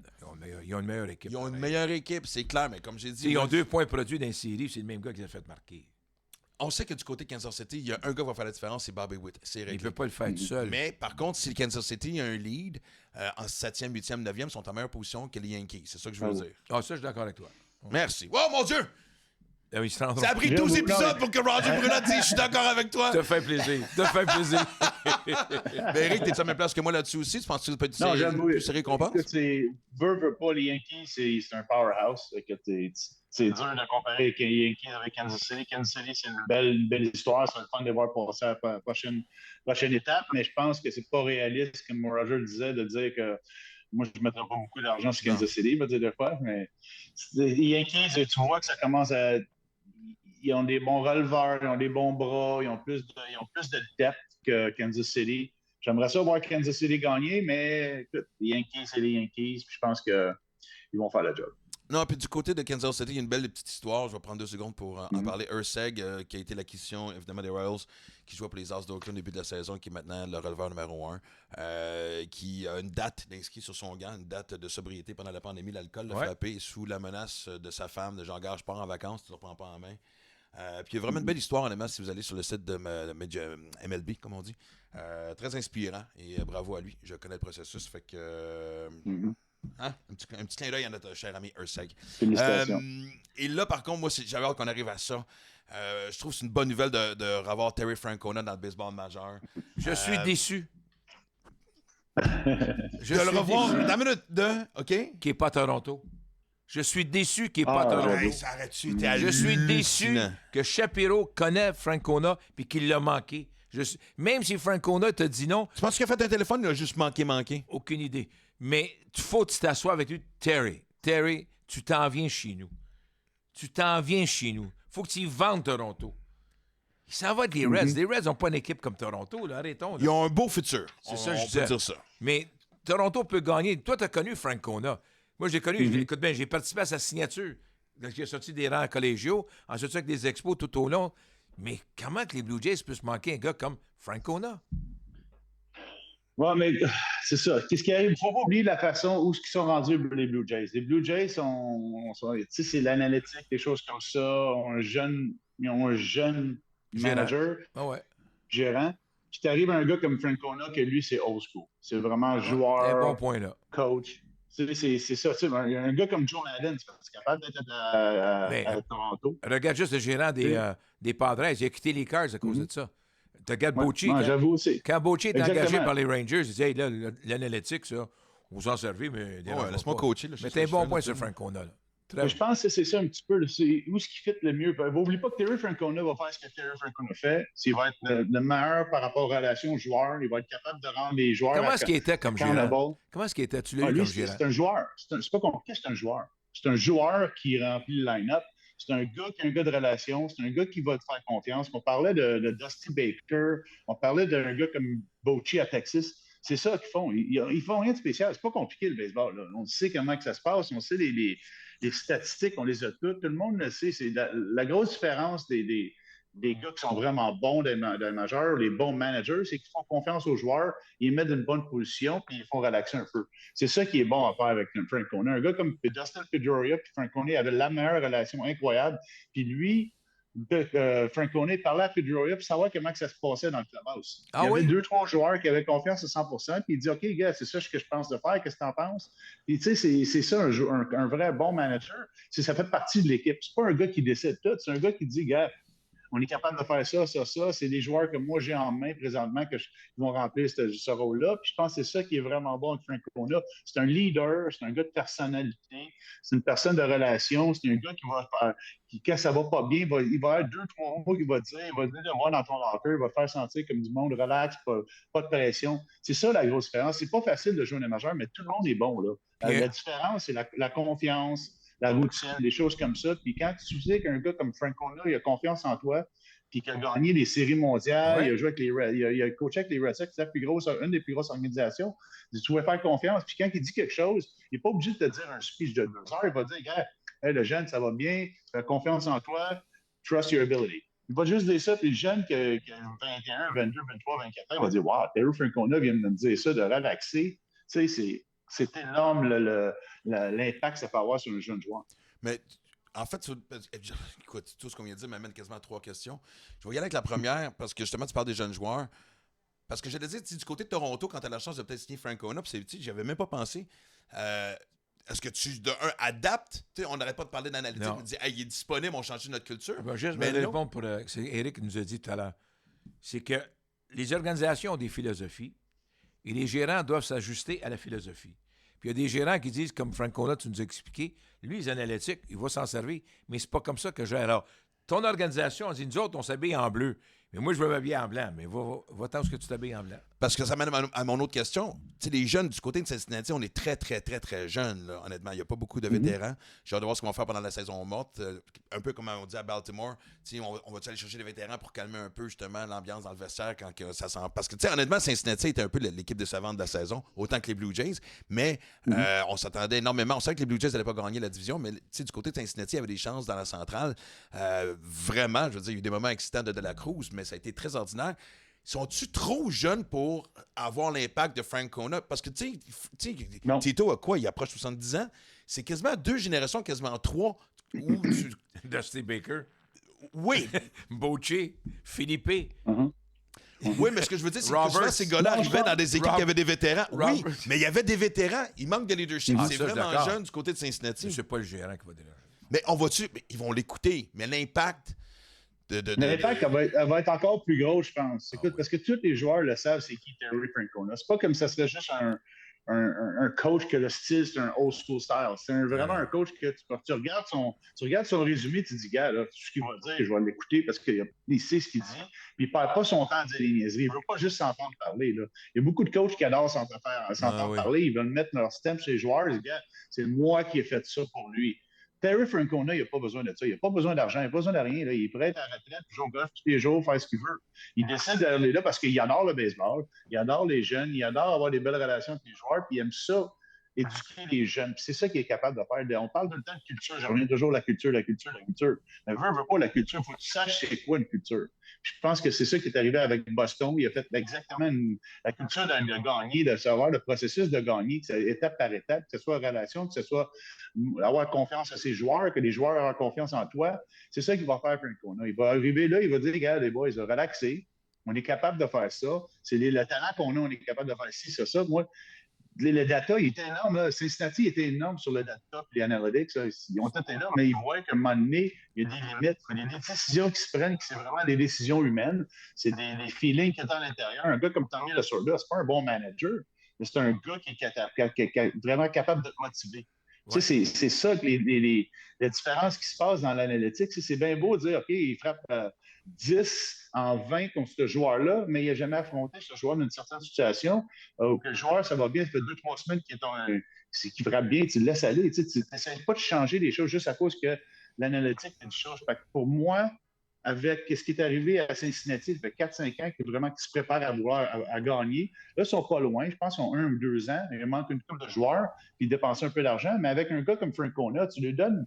C'est sûr qu'il va lâcher des vétérans. Avec le coaching staff qu'il va avoir, c'est tous des vétérans. C'est tous des gars qui ont été ensemble longtemps. Je te garantis, Mills va être là. Toute la gang va être là. Tous les mêmes joueurs, les mêmes coachs qui étaient ensemble, ils vont tous être là. Puis eux, ils vont avoir les joueurs qui vont signer. Ils disent, gars, ça se peut que même de Dustin Pedroia, c'est un assistant là-bas. Tu sais, des choses comme ça. Qui est capable d'emmener des joueurs, des vétérans qui vont comprendre c'est quoi la culture. Ils vont dire, regarde, là, qui arrive dans le clubhouse, c'est lui qui est en charge de ce joueur-là. Il y a 2-3 joueurs qui sont en charge. Tu sais, ça change une culture complètement quand tu sais qu'un gars, il a gagné puis il sait comment gagner. Tu l'écoutes plus longtemps. Quand tu parles de culture et les joueurs, pensez ce que Francona a fait avec les joueurs et jamais prendre le crédit. Okay? Mm-hmm. Qui était Papi? Qui était Pedroia? Il a gagné Série mondiale avec des joueurs d'arrêt-court différents. Mm-hmm. Fais le tour. Jamais. Jamais que tu as entendu un Francona dire mais il m'a écouté, non. Et encore mieux, j'ai pas encore entendu un joueur, même le joueur qui joue sur le banc, critiquer lui. Varitek, là, ça devient. C'est spécial. Mais c'est parce que je pense que avec un gars comme Francona, tu as l'air juste à tout moment, puis c'est ça que tu veux ton entraîneur. Exactement. C'est pas compliqué, là. C'est de la constance. Hein. Que ce soit, quand tu es un parent, c'est la même affaire. Là. Quand tu es constant avec un joueur, puis tu dis à chaque jour, gars, tu sais, c'est ça le plan. Tu vas être dans le game à tous les jours. Puis on a 162 games à jouer. C'est long. Pas personne qui va paniquer. Moi, pas personne qui va être trop émotionnel. Imagine-le comment est-ce que De La Cruz va être bon l'année prochaine. Surtout que c'est une division que tu peux gagner, c'est ça. Je veux dire, c'est une division pas facile à gagner, mais de toutes les divisions dans la Ligue nationale présentement, c'est la plus facile à gagner. Fait que, c'est pour ça que je vous dis, quand on a... La seule chose, mais je lui dis, il n'est pas allé là parce qu'il est déjà dans l'État d'Ohio avec Cleveland. Ça, c'est une excuse que je me suis donné à moi-même pour me convaincre. Mais, en fait, je pense que c'est on sent sa passion. Je vais te dire ce qui me déçoit aujourd'hui. C'est qu'il m'a ramené à l'ordre. Ça me déçoit. Non. Ça fait 2 épisodes que moi, je m'habitue, fait que t'inquiète. Ce que je veux dire par ça, il m'a ramené à l'ordre d'une façon, pas dire que si tu fais là, avec l'ordre logique. Roger, les Blue Jays, c'est une organisation d'ordinateurs. Terry Francona. Je ne sais pas s'ils sont. Prends ma parole. Je ne veux pas bâcher les Blue Jays. Mais on va y faire pareil. Mais je regarde, allez, t'enlèves un gars qui mène 1-0 parce que ça fait tant de lanceurs, tant de lancers. À un moment donné, il faut que tu sois un peu plus audace. Mais c'est pour ça, quand tu me dis ça, ce côté-là, je critique plus les Blue Jays. D'après moi, Francona s'est dit non, moi, la chemise bleue, je ne veux pas porter, je veux porter la chemise blanche. C'est la relation. C'est la relation qui va avec le front office. Lui, Francona, tu veux dire, gars, il va avoir tous les éléments possibles, que ce soit data analytics, que ce soit technologie, que ce soit toutes les ressources qu'il a besoin, coaching staff, des choses, il va tout avoir ça. Lui, ça va être le boss de tout ce qui va se passer dans le clubhouse. Puis, c'est quoi comment on appelle ça, donc, la culture qu'on va avoir dans le clubhouse, c'est lui qui va l'avoir. Puis, je pense qu'à Toronto, tu sais, c'est veut pas, faut que ça matche avec le big boss qui est au-dessus. Ouais. Puis quand on a, il faut qu'il y ait une belle relation, sinon ça ne marchera pas. Fait que Toronto, peut-être qu'il n'était pas à l'aise avec le front office, je ne sais pas. Peut-être qu'il ne voulait pas, peut-être qu'ils vont continuer à travailler avec ces jeux-là. Il a fait d'autres choses. Mais le point, quand tu parles, je regarde les séries des dernières années, ce n'est pas les analytiques qui ont gagné. La plus belle preuve s'appelle les Yankees. Mais tu regardes Bochy. Non, mais tu regardes Bochy. Tu regardes Bochy, Ah, tu regardes Bochy, tu ça regardes t'aide. Dave Roberts. Dave Même Roberts, chose. ça a peut-être coûté deux séries mondiales aux Dodgers, peut-être, je ne sais pas. On ne peut pas vraiment savoir exactement, mais il y a des moves qu'il a fait. Tu te dis, waouh, voyons, mais ils se sont ajustés. C'est la même affaire que Toronto. Tu sais, quand tu fais un changement de régime, quand tu fais un changement de philosophie, OK, tu as besoin d'analytics, tu as besoin de Ah, t'as besoin, on a oui. besoin à En 100%. combinaison, mais tu Là, peux pas juste, évidemment, tout décider par ça. Puis moi, ce que je trouve le plus merveilleux là-dedans, c'est surtout que, en fait, vous l'avez dit tous les deux, on sait très bien que Frank Kona n'a absolument plus rien à prouver. Et de décider d'aller justement dans une organisation comme les Reds, alors commencer un peu à zéro, ça montre que le feu brûle encore à l'intérieur. Puis c'est ça Je qu'il vais va vous avoir expliquer. aussi. Là, va vous faire rire. Là. Vous n'avez pas le droit de rire, mais comme dernière, là, tu vas dire allô. Dans la vie, il y a deux façons que tu portes tes pantalons pour les tenir. Avec moi, J'adore Eric, déjà. Eric, yo. check it. Avec des bretelles Ouais. ou avec une ceinture. Mais pas les deux en même temps. Mais il faut que je note tout Ce ça, qui- ça n'a pas de bon sens. Ce qui veut dire, c'est que tu peux pas avoir analytique et stratégie. Tu peux avoir une bretelle puis l'autre. Non, je niaise. Mais Mais tu tu comprends comprends? cette anecdote sur Terry Tu Francona? viens d'expliquer pour C'est merveilleux, honnêtement, je te le dis. J'ai hâte que tu me dises, Max, il faut qu'on écrive un livre, puis tu me dis ce que tu veux. Moi, Puis, là-dedans, honnêtement, c'est vraiment là-dedans, la vie moi, selon là-dedans, Roger, man. qu'est-ce Écoute, c'est un best salaire, là, tu sais. Qu'est-ce qui me fait le plus plaisir là-dedans, c'est d'être Terry Francona, tu vois, qui est en forme. Parce que veut Oui, pas, c'est sa les santé. 3 dernières années, là. Tu sais, sa santé, c'était vraiment difficile pour lui. Il avait la misère à marcher. Je pense qu'il y a eu 40 opérations. Tu sais, son corps cassait. Le fait qu'il était un an, puis il va revenir. Tu sais, il sait c'est quoi le 162 games coaché. T'es là 15 à 16 heures par jour, Tous les là, jours. au terrain, Ouais. là. Tu sais, c'est un gros comme. C'est vraiment un gros sacrifice. Il n'est pas obligé de faire ça. Fait qu'il doit avoir quelque chose à Cincinnati qu'il aime. Puis lui, c'est un old school. Il veut gagner. Il n'arrive pas là juste pour avoir du fun. Là. Il veut gagner. Puis Et il c'est voit des quelque chose de partisans spécial. old school à Cincinnati. Mhm. Tu sais, tu étais Ouais. là, c'est des partisans que lui aime. Encore une fois, le fameux col bleu. Mais moi, ce que je suis content, c'est qu'oubliez Ouais. pas qu'il y a 2 ans, puis c'est vraiment récent, là, le propriétaire qui a vraiment fait un nettoyage, qui avait tout coupé les salaires et tout, Ouais. avait dit « Hey, vous n'êtes pas content, on va déménager l'équipe. » Mais depuis ce temps-là, honnêtement, les choses se sont placées, les jeunes sont en train d'émerger, et quand tu signes un gars comme Francona, ben, c'est parce que tu es sérieux. C'est Et moi, je crédible. vais finir là-dessus, j'ai une anecdote, parce que moi, quand j'étais TQ, j'habitais à Pointe-Claire, sur la rue Lanty, et qui habitait aussi, il y avait un building, le 620 ou 629, en tout cas. Et je passais le journal qui s'appelait le Sunday Express. Tu te souviens de ça? Si je me suis avec Dick Bacon qui écrivait. Exactement. Et j'avais reçu un moment Excuse-nous. donné, j'avais reçu tu sais, quand tu recevais l'appel de journaux, tu avais aussi des nouveaux clients, tu avais la carte du nouveau client que tu poinçonnais. Et j'avais Brad Mills, qui habitait à la même place que Francona, avec Scott Sanderson. Les trois ensemble. Ils sont tous arrivés en même temps. Ouais, fait que j'ai encore des souvenirs de cogner à la porte, être nerveux comme ça n'avait pas de bon sens. J'étais souvent déçu parce que souvent c'était les femmes qui répondaient. Mais. Sa cousine. non, mais Sa c'est pas- cousine. Mais ça pour dire que. Hey, écoutez, le temps file évidemment comme d'habitude. Et je suis super content parce qu'évidemment, on a un segment toutes les semaines avec les capitales de Québec. Mais là. Et merci à eux d'ailleurs d'avoir commandité le podcast tout au long de la saison. On sait c'est quoi ce que ça représente évidemment les capitales, non seulement au Québec pour la Ligue Frontier. On souhaite vraiment que ça soit contagieux un peu partout. Si ça arrive, tu sais, honnêtement, quand je regarde ce qui se passe à Québec, des fois ça me réconcilie où ce que je me dis, si jamais on n'a pas une équipe du baseball majeur à Montréal, moment de silence, que tu sais, si on avait une équipe avec une aussi bonne organisation qu'on voit à Québec, ça pourrait être vraiment intéressant. Et je pourrais pas penser à une meilleure façon de finir le dernier segment des capitales de Québec avec le héros des séries. Là, on parle vraiment scénario d'Hollywood, autant en semi-finale qu'en finale. Contre, évidemment, Washington. C'était le 4e match dans un 3-5, mais il a décidé que c'est là qu'on mettait fin. On y va avec le segment du côté du stade Canac. Et on s'en va rejoindre l'homme de l'heure, non seulement dans la ville de Québec, mais dans toute la province, et voire même dans la Ligue Frontier. Anthony Quirion, qui a créé par lui-même un scénario digne d'Hollywood, et pas juste pendant une série, mais 2. Et j'ai eu la chance d'y parler tantôt, justement, avant qu'on commence le podcast. Et de dire, en fait, c'est arrivé il y a à peu près 3 semaines, si on se trompe pas, la finale. Et tu me dis que tu commences à peine à descendre du nuage, ou à même réaliser un peu ce qui s'est passé, là. Ouais, exact. Je checkais les. C'est drôle en plus que tu m'as appelé aujourd'hui, parce que je checkais les vidéos qui avaient passé sur Facebook, puis on dirait que ça repasse tout le temps. Puis aujourd'hui, je l'ai regardé, puis on dirait que pour la première fois, là, j'ai genre vécu tous les feelings que j'avais eu à ce moment-là. On dirait qu'ils m'ont comme frappé aujourd'hui, là, plus que jamais depuis que c'est arrivé. Fait que je trouvais ça quand même intéressant. Là.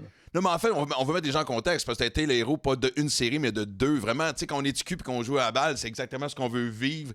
Le coup de circuit gagnant en fin de 9e à la maison et tu l'as vécu. Écoute, c'est ce genre d'affaire, tu peux pas te tanner de parler. Raconte-nous vraiment celui de la finale. Bon, la semi-finale aussi, c'est quand même important, mais je veux dire, quand on regarde la vidéo, celui de la finale, je te dis, mais c'était. J'en parle, j'étais même pas là, puis j'ai des frissons, là, tu sais. Fait que. Le niveau de nervosité. Le niveau de nervosité, quand t'es arrivé à Plate, comme on dit en bon français, il était à peu près quoi, Je là? dirais que c'était pas aussi pire que je l'aurais anticipé. Je savais que si j'allais au bâton cette manche-là, ça allait être dans une grosse situation. Juste parce que où est-ce qu'on était dans l'ordre des frappeurs, je savais que si mon tour s'en venait, il allait avoir des gars ses buts, peut-être quelques rétros au tableau et tout. Fait que je m'étais un peu préparé, je m'étais un peu mis dans cette situation-là avant que la manche commence là. Fait qu'on dirait que quand que le moment est arrivé, on dirait que je le savais déjà. Fait que ça m'a un peu calmé. Puis je te dirais que c'est ça. En allant au bâton, c'était correct. J'ai tombé à 2 prises quand même assez vite. Là, je te dirais que ça augmentait un peu plus le niveau de nervosité. On se met-tu à suranalyser ce que le lanceur va justement nous envoyer? Ou justement, faut que tu travailles fort à mettre ton cerveau à off et dire j'ai assez d'expérience, je suis capable de reconnaître le lancer. Ouais. Une seconde à la C'est fois. sûr que le lanceur, on l'avait vu la veille. Brandon Hale, un gaucher, lançait quand même fort, une balle rapide. Il lançait à 95, 98. Il a battu nos gars avec beaucoup de rapide la veille. Ils l'ont embarqué contre notre gaucher, encore une fois. Il a fait confiance à sa rapide. Fait que je savais qu'il allait vouloir me challenger avec ça. Puis, les lanceurs qui lancent fort, j'imagine, Eric, toi, tu vas pouvoir comprendre. C'est plus satisfaisant d'avoir des retraits et des prises avec la rapide. On dirait qu'il aime ça. On dirait que c'est comme plus spectaculaire. Fait que je savais qu'il allait me challenger. Fait que, comme tu dis, ça a été de comme me calmer puis de faire confiance à mon plan que j'allais avoir une rapide, possiblement à 2 prises encore, puis il fallait juste pas que je la manque. Là. Puis, écoute, j'imagine, juste par le son du bâton, tu le savais, là. Ouais, je savais. En plus que j'avais de l'adrénaline, je savais qu'il y en avait un peu de l'extra, là, de la force dans mon élan. Fait que je l'ai marché. Tu le vois sur la vidéo, là. Je la marche puis je la regarde tout le long, puis c'était incroyable. En fait, ce qui est surtout extraordinaire, comme j'ai dit, de le faire 2 fois. Fait que, tu sais, t'as été l'héros de la série d'avant. Il faut que tu bloques ça, là. Je veux dire, honnêtement, tu peux pas arriver de dire been there, done that. Tu sais, je veux dire, comment est-ce que je veux dire, comment tu l'as vécu, capable de séparer les deux moments pour dire, regarde, c'est une chose à la fois, c'est un nouveau match, une nouvelle série, c'est une nouvelle situation, etc. Ouais, ben pour moi, la phrase que j'utilisais, c'était tout le temps à chaque game, il va y avoir des moments. Tu sais. Ah, j'aime ça. Ça va être quelqu'un qui va falloir qu'il se présente dans un moment, puis c'est juste d'être prêt quand ça arrive. Tu sais pas quand ça va arriver, ça peut être en début de match. Tu sais. Fait que pour moi, mon but, c'était de voir un moment en 3e manche comme un moment en 9e manche. Je savais que si j'étais capable de comme tout évaluer mes apparitions au bâton de la même façon, le stress n'allait pas augmenter parce que on sait que le baseball, c'est circonstanciel. Ça aurait pu être quelqu'un d'autre qui s'en allait au bat en fin de 9e, 2 coureurs, c'est but, mais c'est juste que ça a donné que c'était moi. Fait que, tout le long des séries, je voyais ça comme des moments individuels, puis moi, je voulais juste être prêt quand mon nom était appelé. Puis justement, là, c'est arrivé, comme tu dis, une coupe de matchs de suite, puis ça a été de mon côté à chaque fois. Mais je pense qu'il y avait quand même un effort mental qui avait été mis de mon côté pour me préparer à ça, parce que je voulais pas juste réagir à ce moment-là, parce que c'est un peu la pire affaire à faire, là, c'est de juste essayer de réagir, puis souvent le moment est comme trop grand. Fait que j'ai été quand même fier de moi, tu sais, comment j'ai comme contrôlé mes émotions, puis comment j'ai approché chaque situation. Il y a de quoi, il y a de quoi. Est-ce que c'est ton moment le plus gros moment que tu as eu au baseball de ton rapport? Tu sais que tu as joué longtemps au baseball, ça fait quoi? Quand t'as quel âge? 27, 28? 26. 26, puis c'est-tu ton plus gros moment que tu as eu au baseball? Parce que moi, j'ai joué dans les majeurs, j'ai joué dans la série mondiale, mais quand j'étais allé à Québec, quand on a gagné, je pense que c'est un des plus beaux moments que j'ai eu, parce que je jouais toute l'année au complet avec les gars que tu as là, tous les amis que tu es capable d'avoir. C'est-tu le plus gros moment que tu as eu, ça? 100%. C'est même pas proche. Puis je pense que c'est juste une saison de baseball, c'est tellement long. Tu passes des hauts, tu passes des bas avec toute la gang que tu es avec toute l'année. Fait que ça tisse les liens quand même assez. Tu développes des beaux liens, des belles amitiés, tout. Puis là, de faire ça avec ces gars-là, dans cette situation-là, dans la ville de Québec. C'était ma première fois que je jouais au Québec depuis que j'avais 18 ans. Puis en commençant la saison, moi, j'ai tout le temps verbalisé l'intention de gagner un championnat pour la ville. Tu sais, c'était jamais de me refaire signer. On dirait que j'avais comme. Je voulais pas jouer pour moi, je voulais vraiment jouer pour la ville. Puis c'est quelque chose que j'ai pris à cœur toute la saison. Puis écoute, avec le support qu'on a au Stade Canac, là, c'est malade. C'est quand même intimidant pour les autres équipes. Fait que, tu sais, de faire ça dans cet environnement-là, c'était encore. On dirait que c'était la cerise sur le Sunday, là. C'était le plus beau moment juste au niveau comme situation, tu sais, frapper une bombe pour gagner un championnat. Mais là, de le faire à Québec, en avant de la foule à Québec, la foule en délire. l'amour qu'ils ont pour le baseball, Ah c'était oui. malade. Quand tu contournais les buts, ta réaction d'entendre la foule? J'entendais pas. J'entendais rien, en fait. Ça a été long avant que je commence à réentendre tout ce qui se passait. On hurlait. La façon qu'on le décrit, c'est que tu criais, mais tu t'entendais pas crier. Okay. Il y avait tellement de bruit, mais on dirait que c'était assourdissant. Là. Fait que je sais que c'était bruyant, mais on dirait que j'entendais rien. Puis ça a été jusqu'à temps que j'arrive dans le tas avec toute l'équipe qui me crie après, que là, on dirait, là, wow, je suis comme revenu, puis là, je recommençais à entendre les cris, tout le monde qui m'arrachait à la chemise, qui me donnait des coups dans les côtes. J'étais à bout de souffle, là. Tout le monde me hurlait dans la face, mais c'était fou. Là. Mais en plus, tu sais, excuse-moi, j'ai-tu trompé? Non. Mais, bon, là, j'ai un blanc, ça va bien mon affaire. Ouais. Mais on dirait quasiment que c'est. Non, je vais t'enlever ton blanc. Tu as eu du succès en Australie. On oublie tout. Tu sais, des fois, ils oublient. Tu as eu beaucoup de succès en Australie. Comment tu compares les deux? Ben, je te dirais qu'au niveau de la compétition, ça se ressemble quand même pas mal. En Australie, j'ai joué contre des gars comme Junior Caminero qui joue pour les Rays, qui a été le prospect numéro 1 dans le baseball majeur à un moment donné.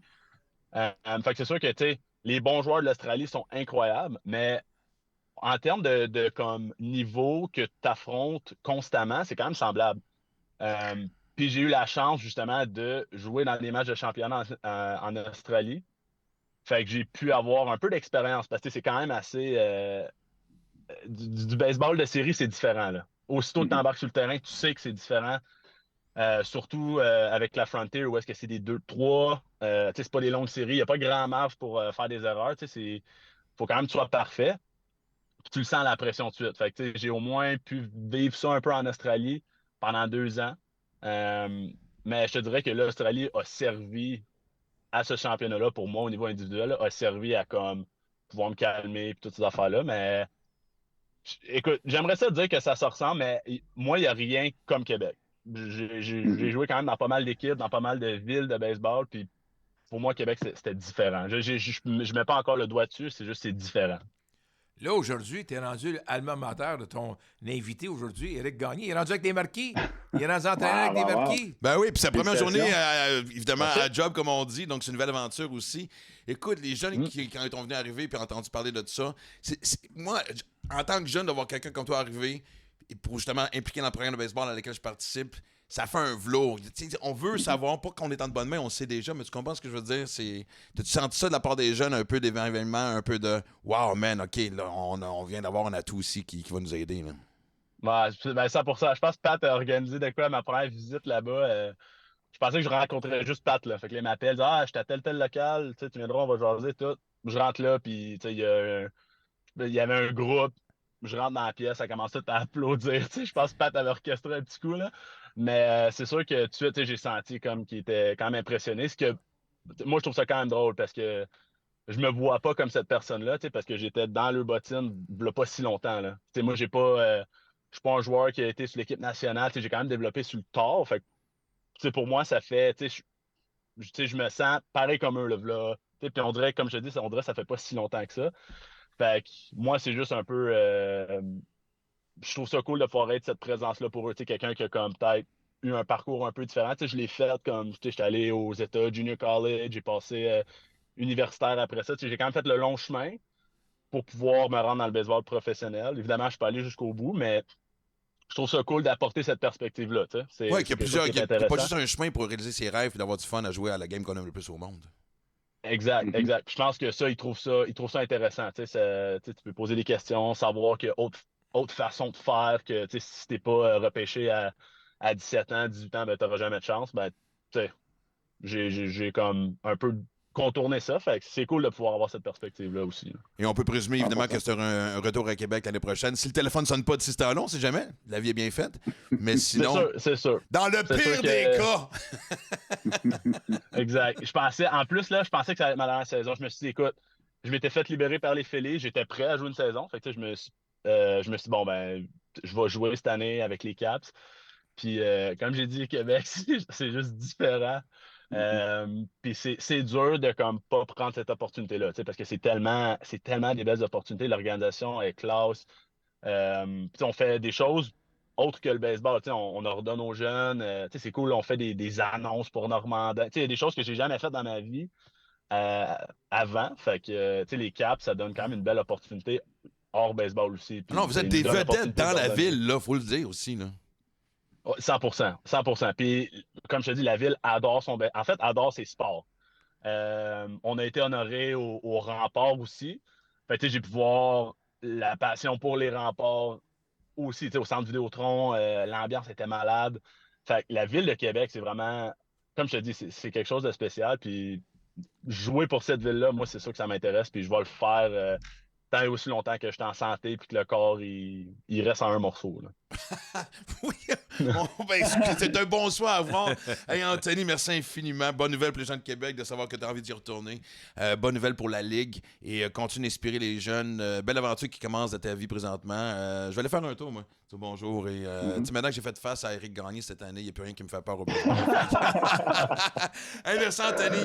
Bonne chance à toi. Ouais, Puis ça on se fait reparle plaisir. l'année Merci, prochaine, les gars. c'est sûr. Salut, Anthony. Ciao. Bye-bye. Salut. Hey, merci Anthony Quirion. Puis, man, imagine, lui, il y en a pour l'hiver à flotter là-dessus. Puis c'était Non, tellement beau de non. voir ça. Il va y en avoir pour 20 ans. T'as raison. Il a 20 ans, parce que lorsqu'on fait des retrouvailles à Québec, il va toujours être là. Ah là, il vient de s'inscrire dans vraiment. Là, Non, mais lui, là, il fait dans partie. 20 ans, là, on va parler encore de son coup de circuit. Exactement. Lui, il va avoir sa plaque sur le mur à Québec. Tu sais, on va avoir des gens qui vont dire dans mon temps, Ouais. je me souviens quand j'étais là, beaucoup de circuits. Mais c'est surtout maintenant, en plus, qu'il s'implique avec le baseball mineur ici. Puis, tu sais, l'impact que c'est là sur les jeunes. Puis on a vu son enthousiasme. Man, je suis un fan. Je suis. Borderline, je pense que ce qui manque, c'est le chandail avec le nom dans le dos. On va aller du côté des Aigles de Trois-Rivières. Encore une fois aussi, merci à vous, les Aigles, d'avoir participé, d'avoir commandité le podcast. Et c'est long parce que je me disais, on sait que ça n'a pas été aussi facile. Ça a été un bon début de saison. Ça fait 3 ans que la saison, que les Aigles finissent en bas de 500. Il y a eu des changements. Évidemment, on a déjà laissé aller l'entraîneur. On attend la réponse. Ça, là, je pense qu'il annonce cette semaine qui va prendre la... D'après moi, l'entraîneur qu'ils vont aller chercher, c'est un joueur d'expérience, comme joueur. Et d'après moi, pourquoi on m'a dit latino? Parce que tu vas aller chercher ces joueurs-là. Et le gars, il faut qu'il soit directeur-gérant et entraîneur-chef qui connaît les joueurs d'ailleurs. Fait que si tu regardes d'ailleurs, ça va être qui? Tu vas prendre, donne un exemple, tu vas chercher Roger Bulotte comme directeur-gérant. Quelle perte de temps. Mais non, je connais pas les joueurs. Ouais. Non, mais c'est vrai, je connais pas les joueurs. T'as juste envie de trouver Québécois qu'on connaît qui ont joué des majeurs en regardant le référent. Mais tu comprends, je veux dire, moi, je pense qu'on va chercher un gars, un latino, qui a un peu d'expérience des majeurs, des mineurs, peut-être entraîneur aussi. Je pense qu'on va chercher ça, que tu vas lui dire, soit directeur gérant en même temps. Je pense que c'est ça qu'on va faire. Parce que moi, je pense, vous me direz ce que vous en pensez tous les deux, mais le défi des Aigles, moi, je suis allé une couple de fois, puis l'ambiance, tu sais, c'est pas les mêmes assistances que du côté de Québec. Le défi Mais il y a quand des même. Aigles, pas d'accord. Mais c'est un petit marché versus. Parce que Québec peut être considéré un gros marché de la Ligue. Trois-Rivières, son défi, c'est de gagner. Trois-Rivières, quand il gagnait, tu l'as vécu à l'époque junior quand tu jouais. Il y a du monde. À l'époque, il y avait les Aigles, les Reds qui Oui. étaient là. Mais je suis d'accord avec toi. Si le produit gagne sur le terrain, il va y avoir du monde dans les estrades, mais. Je connais pas un stade, sauf Wrigley, que s'il est plein, même si tu perds. J'en connais pas d'autres. Mais ce que je veux dire, c'est justement, donc le défi, quand De vient le temps gagner. d'attirer des joueurs qui vont toujours choisir Québec à cause de la culture, c'est une plus grande ville. Tu comprends? Moi, je me dis qu'à quelque part, en tant que joueur, puis Éric, tu me diras ce que tu en penses, mais tu regardes-tu le line-up, la qualité de vie, évidemment, puis comme je te dis, toute la, tu sais, je veux dire, je pense que Trois-Rivières est un petit marché comparé à Québec dans la Ligue, mais tu te dis, OK, si je m'en vais à Québec, je vais-tu avoir autant de temps tu sais, je vais-tu passer autant de temps sur le terrain que si je vais ailleurs? Ça devient un défi de petit marché. Puis je suis pas en train d'être condescendant vers la ville de Trois-Rivières. Aucunement. Jamais. Mais tu comprends ce que je veux dire? Là, Il juste- faut que tu convainques les gens de venir jouer chez vous. Juste avant qu'Éric réponde à ta question, OK? Lorsqu'on parle de Québec, on parle quoi? Médias de télévision? Ben, on parle surtout plus de commanditaires. Médias de télévision? Ouais. Trois-Rivières, médias de télévision. Médias de journaux? Trois-Rivières, médias de journaux. Fait que tu as le même programme de communication. Sauf que tu n'as pas la même équipe sur le terrain. Puis si tu vas chercher une bonne équipe sur le terrain, écoute bien, là, la plus belle preuve, là, qui aurait joué pour les Padres il y a 10 ans? Ben, moi, là, mais. Ouais, mais Ça, toi, c'est c'est pas notre vrai. Je pense pas qu'Éric aurait signé comme joueur autonome avec les Padres. Mais là, tu sais, c'est comme toi, Éric, tu es allé à Québec, OK? Mais si Trois-Rivières est une organisation qui gagne la même chose, là, tu as un choix à faire. Oui, c'est sûr. Écoute, gagner, c'est important, c'est vraiment important. N'oubliez pas que c'est le baseball indépendant, c'est pas comme s'il y aurait des millions qui seraient là-bas non plus. Il va juste une opportunité de jouer. Mais je pense que la Ligue, c'est une belle opportunité. Le fait que tu joues contre Québec, ça, c'est le fun le plus souvent. C'est vraiment une belle ville. Mais écoute, ça n'arrive pas du jour au lendemain. Le prochain manager, le prochain coach, le prochain GM, le prochain président, dans le fond, là, qui va de l'équipe, ça va être une personne qui va avoir accès aux joueurs. Comment tu vas à la ville de Trois-Rivières? Là, c'est pas compliqué. La ville est correcte, elle est belle, c'est une belle place, c'est un beau stade. C'est beau. Là, on est capable de dire, OK, on essaie de construire une équipe gagnante. Écoute, c'est sûr que c'est difficile de reproduire ce qui est arrivé à Québec. À Québec, ça fait 25 ans, c'est complètement différent. C'est sûr que tu vas avoir des choses que tu veux répliquer à Québec, que tu fais la même chose à Trois-Rivières. Écoute, moi, je pense que ce qui est arrivé à Québec, qu'est-ce qui arrive à Québec qui est le fun, il y a beaucoup de joueurs québécois. C'est ça. Ça fait longtemps qu'il y a Carl Chilina qui est arrivé là. Puis quand il Ben, du arrive côté là, des les Aigles aussi, joueurs- cette année, on en avait 5 quand même aussi. Oui, j'avoue, mais il faut continuer la même chose. C'est continuer. Tu sais, c'est beau de faire ça, les joueurs Québécois qui jouent au baseball professionnel. Un Exactement. championnat. Faut que tu gagnes. Bats les capitales une fois et tu rentres dans le marché et tu peux te battre à un niveau égal avec, pour avoir les mêmes joueurs. En tout cas, c'est mon opinion. Non, j'avoue, c'est gagné, ça l'aide toujours énormément. C'est sûr que le baseball indépendant aussi, c'est vraiment pour le show, c'est pour si tu essaies de divertir les jeunes, tu essaies d'amener la famille. Je pense qu'ils ont fait leur job. Le terrain il est beau. C'est vraiment une belle place pour jouer. La terrasse, tout ça, c'est beau. Ils ont fait la même affaire qu'à Québec. Là, ça prend du temps. C'est sûr que si tu veux pas, c'est pas exactement le même marché, mais ils ont une belle chance de faire ça. Ce serait le fun d'avoir une équipe à Montréal, il va avoir les 3 équipes-là, même à Ottawa, ce serait vraiment incroyable, une division canadienne. Mais écoute, ça prend du temps. Ça prend du temps pour être patient. Je l'ai vu, moi, on a gagné la saison qui était là avec Pierre-Luc Laforêt. On a gagné l'année d'après, je pense qu'on a pas 10 ou 12 games en ligne, puis ils ont laissé partir Pierre-Luc Laforêt. Fait que, c'est difficile. Ça prend longtemps. Faire une belle équipe, ça fait du temps. C'est un gars comme Michel Laplante qui était là de la game numéro 1 à Québec. Il sait exactement ce qu'ils ont besoin. C'est ça qu'ils ont besoin. Ils ont besoin de constance de joueurs québécois, de personnels québécois qui sont capables de se rendre là et de vendre de beaux produits qu'on a dans le baseball indépendant. Et la seule chose que je tiens à dire, par contre, l'entraîneur qui est parti, il a fait tout un travail. Il a travaillé très fort. Ça prenait juste un changement et non pas à cause du travail qu'il a fait. Ça prenait un changement. Mais parce que qu'est-ce qu'il a fait là-bas? Il a très bien fait. Et tu travailles à l'intérieur de tes moyens et tu y vas avec. Moi, d'ailleurs, je pense qu'ils vont le garder dans l'organisation. Puis non seulement ça, il est marié avec une femme, avec une trifluvienne. Puis lui, il fait partie de la communauté. Donc, il y a quelque chose de beau dans ces histoires-là aussi, en dehors un du gars terrain. comme Justin Terrien, ce serait le fun de le voir là. Justin Terrien, il parle anglais, français, espagnol, il a joué dans les majeurs. Ce serait le fun de le voir. Il reste peut-être encore une couple de saisons. Mais là, en fait, ils vont avoir un choix par rapport à lui parce qu'il a 28 ans, là, je pense. Hein, c'est ça? Oui. Donc, mais bon, à suivre. Hey, messieurs, c'est le dernier segment de la saison du podcast, dernier segment Bet 365. On va y aller d'une façon quand même assez évidente avec tout ce qu'on vient de faire. Je pense qu'on a tellement bien résumé ce qui se passe sur le terrain dans les deux ligues. On va y aller très facilement. Selon vous, dans chaque ligue, quelle équipe sera en série mondiale? On voit ici du côté de la nationale. Ça reste pareil. Les Dodgers premiers, suivis des Phillies. Man, mettez votre argent, c'est Padres. Ça, c'est mon opinion. Les Mets, on y croit-tu? La fameuse expression anglophone que j'aime bien, Dark Horse, on n'a pas vraiment une traduction pour ça, mais l'équipe surprise, ils ont de l'attitude, les Mets.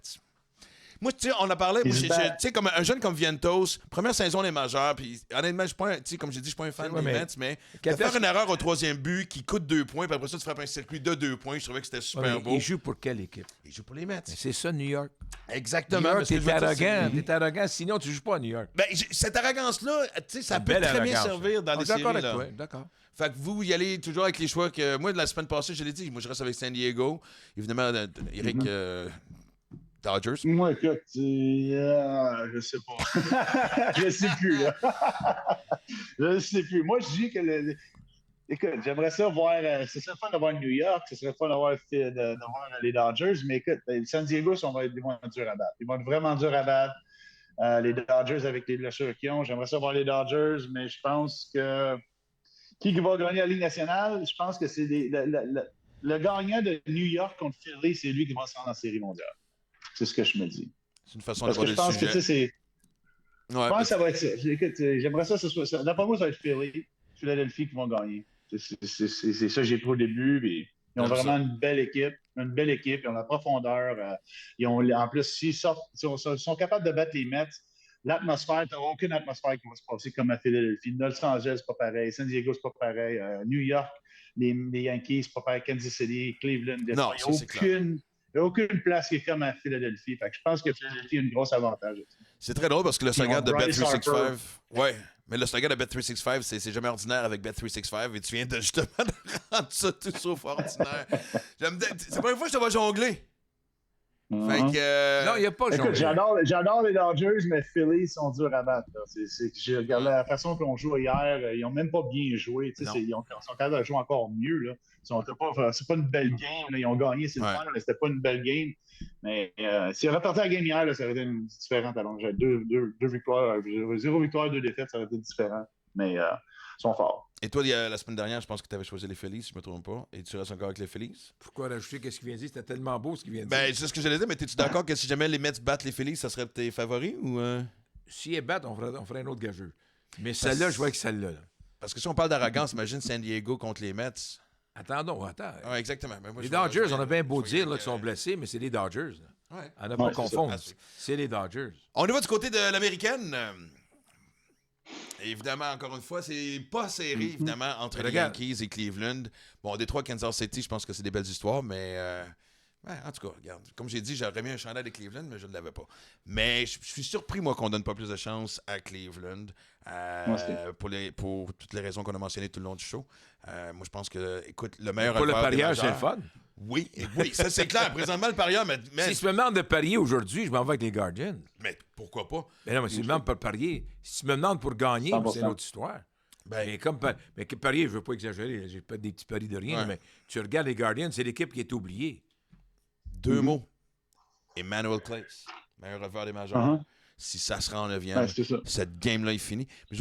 En fait, j'aurais une petite question sans qu'on s'élabore trop longtemps là-dessus. Quand un releveur, justement, comme Clase, est-ce que, tu sais, dans des matchs chez Eric, qui est habitué à lancer seulement la 9e manche, est-ce que c'est pas qu'on voit des fois un gérant dire « Je l'amène ça en 8e faire face à Oui, c'est sûr. Un frappeur. 2 frappeurs. Parce que si ça vient tu sors de ta routine, c'est ça? Non, tu sors demain. Il lance pas demain. Là. Si tu vas faire ça, c'est... Mais regarde, la routine, on oublie la routine des playoffs. La routine, c'est... Il n'y en a plus de routine. On joue pour gagner. Tous les joueurs sont prêts à faire ça. Que classique, il y a une manche et un tiers ou une manche et 2 tiers, il va le faire. Ouais. C'est ça qui est le fun. Ils ont tout le temps, à chaque 2 jours, une journée de congé. C'est ça, faut pas ça pendant la saison. Tu n'es pas obligé de gagner une game. Tu peux donner une journée. OK, à chaque game, il va lancer. Que ce soit une manche à la première game, s'il ne lance pas, mais là, il y a 2 manches à la game d'après parce qu'il y a une journée de congé. Écoute, il peut capable de jongler comme ça. Il peut lancer 6 des 7 matchs. Ah, c'est clair. Facilement. Ah non, mais c'est clair. Là, on est rendu là. Tu donnes tout ce qui te reste dans le Mais s'ils gagnent, s'ils veulent gagner, il faudrait qu'ils lancent quasiment 6 sur 7. Pour ça, je te dis ça. Choix. S'ils lancent 6 sur 7, ça veut dire qu'ils vont monter. Il faut que tu les embarques, tu n'as pas le choix. Fait qu'on est tous à la même place, Cleveland. La Série mondiale? Ouais. Pourquoi pas de finir ce suspense-là? Non, vas-y. Mais moi, je prends Cleveland avec les Yankees. Maintenant, Cleveland, puis ils se rendent à contre les Yankees. J'aime mieux Cleveland que les Yankees parce que veut pas, les gros joueurs ont encore plus de pression. Judge, encore, tu sais, tout le monde va dire Judge 0-4, 0-4, 0-4. Tu sais, ça grossit, ça grandit. C'est New York, tout le monde. C'est la fin du monde s'ils ne gagnent pas la Série mondiale. Ouais. Cleveland, ils n'ont vraiment aucune pression. On ne sait même pas qu'ils sont là. des bons joueurs. Exactement. On ne parle pas de ça, mais le style de jeu Cleveland sont vraiment bâtis pour les playoffs.